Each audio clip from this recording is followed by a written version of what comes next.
E Vossa Excelência sabe o quão difícil foi trazer o ministro. Inclusive, o deputado Zé Carlos Araújo foi um dos que não gostaria de trazê-lo. Eu até acho estranha essa ânsia dele querer agora perguntar ao ministro, já que ele parece ter tanta proximidade com o setor e com o ministro. Ele quer perguntar justamente agora na audiência que ele trabalhou para que não acontecesse.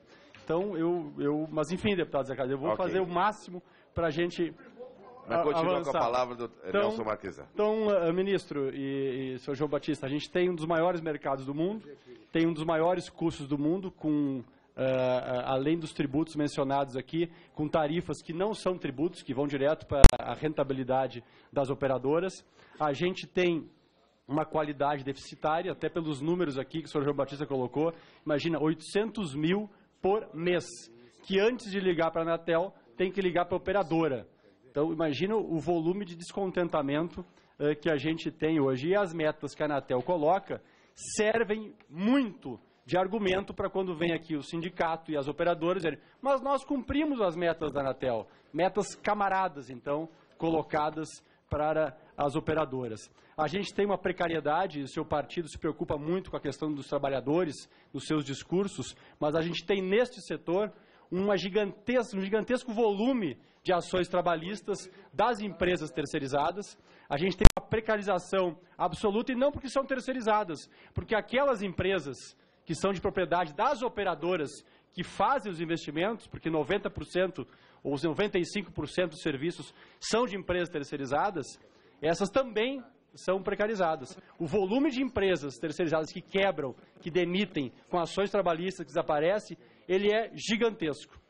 E é evidente que algumas operadoras têm essas empresas que são delas. Afinal, todos os anos nós temos CPIs aqui, e as CPIs têm que ser evitadas. E estas empresas, ao contrário das operadoras, podem contribuir com campanhas, né? Então é evidente que as empresas mantêm, estas empresas não terceirizam todos os seus serviços, já que estas outras empresas podem contribuir em campanhas terceirizadas. E a gente tem um outro fator que, junto com esse, é absolutamente contraditório. Um é contraditório ao outro, né? O faturamento global das empresas que operam aqui, de 20% a 30% do faturamento global, segundo o senhor João Batista, nesse país onde nós temos a maior concorrência, vem do Brasil. Então a gente não pode dizer que não tem investimento, porque as empresas estão com problemas financeiros, né? Já que em nível mundial, do seu faturamento, uma boa parte, talvez o maior percentual do faturamento de todos os países, vem aqui do Brasil. Então esta incongruência permanece. O que efetivamente, de fato, fora esses belos slides aqui que são colocados, que a gente percebe há anos aqui, etc., o que de fato está sendo feito para acabar com essa promíscua relação entre operadoras e setor público, e a gente possa efetivamente priorizar um serviço de qualidade a um custo honesto para os contribuintes. A segunda questão é em relação à renovação do sistema de telefonia fixa comutada e ao PGMU, que tem revisão esse ano. Então, por evidente, correto, concordamos, estamos trabalhando, o governo está trabalhando no sentido de colocar a banda larga nesse negócio, né? Mas esse negócio não poderia ser mais transparente e conversar mais com a sociedade, já que ele não vai passar por aqui a princípio, ele não vai passar pelo Congresso, ele não poderia ser mais transparente com a sociedade, com o Congresso, para a gente entender como é que está sendo esta relação entre as operadoras, a Anatel e o governo para exigir esses investimentos das operadoras em banda larga, no que se refere ao PGMU, a renovação do sistema de telefonia. Com relação às multas, a gente tem empresas aqui que chegam a bilhões de multas que não pagas. O governo não pensou em outra forma de ter uma relação de penalidade pelos serviços não prestados ou prestados com má qualidade, porque se já chega a bilhões, tem empresas aqui que estão contabilmente quebradas. Se eu não me engano, 5 bilhões, 6 bilhões, algumas em multa, ou seja, não vão pagar. O governo não pensou nesse período inteiro de outra forma de relacionamento com as empresas para que tenha um efeito, já que multa não tem tido nenhum resultado, nem arrecadatório. Segundo o TCU, 4% das multas ao longo dos últimos anos foi efetivamente paga. A questão dos fundos. Existe um projeto, um pensamento dentro do governo de majorar as contribuições dos fundos? A gente sabe que esses fundos já chegam a bilhões e que não são aplicados na sua finalidade. São usados pelo governo para caixa, para superávit, enfim, etc. Não seria o caso de suspender, então, para baratear os serviços?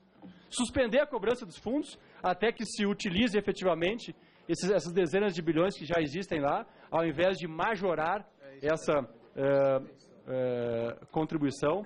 A gente também tem uma questão no INPI, onde a média de registro de patentes da telefonia no Brasil chega a 14 anos. Existe alguma alternativa, alguma ação para que a gente possa